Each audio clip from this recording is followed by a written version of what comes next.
Il faut faire chanter le dessin par la couleur. Il faut faire comme Debussy. You have to make drawings sing through color. You have to do like Debussy. Chagall is talking about the famous composer Claude Debussy, whose song Clair de Lune is playing right now. I believe this quote by Marc Chagall does a great job at synthesizing his body of work. He used color to add movement. He used color to add harmony. He used color to make his drawings sing. There is an undeniable musicality in Chagall's art, not only in its form, but also in its content. From people dancing to people outright playing the violin or other instruments, Chagall tainted his work with music, melody, and harmony. But one of his extremely controversial artworks was, though directly linked with classical music, criticized precisely for being disruptive and for breaking harmony. But before delving into this artwork, we have to first look at the Palais Garnier, or the Garnier Opera House. Built for the Paris Opera, this opulent work of architecture, the work of the architect Charles Garnier, took 14 years to build. It's one of the most luxurious buildings in Paris, emanating grace and monumentality with its imposing staircase and, as its main chamber, a 1,929-seat theater dominated by a bold red framed with gold. Needless to say, this imposing structure commands respect and admiration. The works of art in such building mirror its aesthetic and presence. The ceiling of the theater was made by Jules Eugène Leneveu, a respected academic artist of his time, but this ceiling was to be replaced in 1964. The French Minister of Cultural Affairs, André Malraux, commissioned the 77-year-old Marc Chagall to repaint the 220 square meter ceiling of the Paris Opera.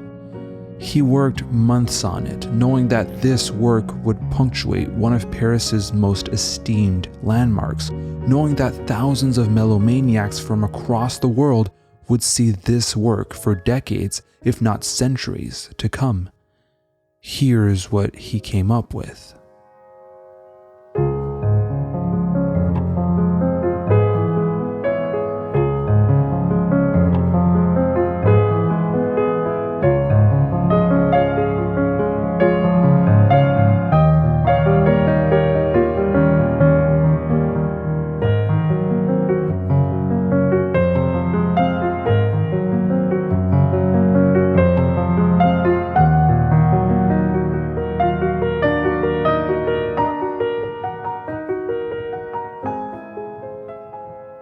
Over a dozen of the most known and acclaimed operas and composers of the Western world are illustrated in this fresco.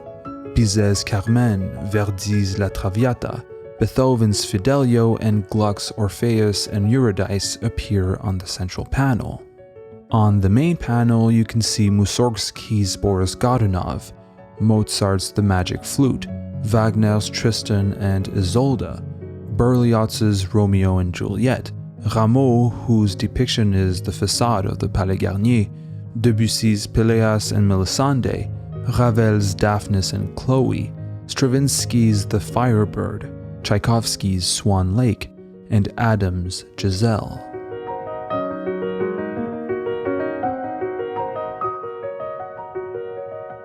These are all beautifully illustrated in bright, saturated colors. The circular shape of the fresco gives it fluidity and movement, as if every opera was alive and playing at the same time.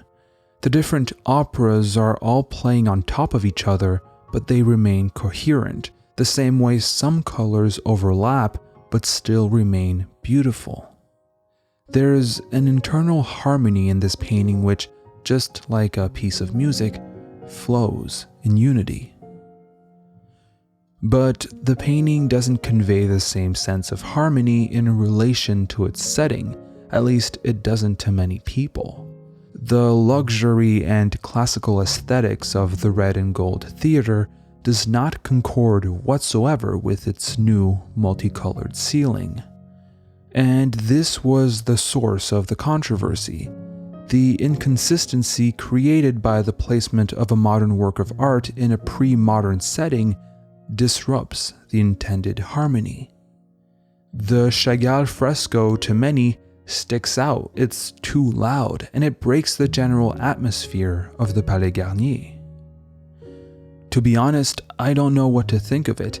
I love the Palais Garnier and I love Chagall's fresco, but I'm not sure they can be mixed harmoniously. Chagall obviously tried to blend both, combining them to make a statement, but I'm not sure he did it successfully.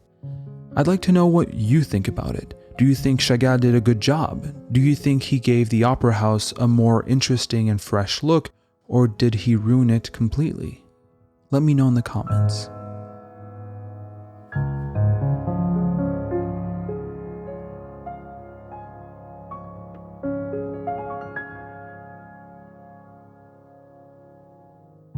I'd like to thank someone very special. Her name is Valentina, she's my girlfriend, and this week was her birthday. Valentina, I'm so lucky to have met you. This past COVID year would not have been the same if you weren't in my life. I feel very, very lucky. I feel privileged. Thank you for being there. Thank you for supporting me so much. And I love you. And I'd also like to thank You Design I Write and Kohler, whom I also love, and every other patron for their support. If you also want to support the channel and get this 6x9 postcard print, this is the latest one I sent. There's another one coming out on the 1st of February. Then you can check out patreon.com/thecanvas.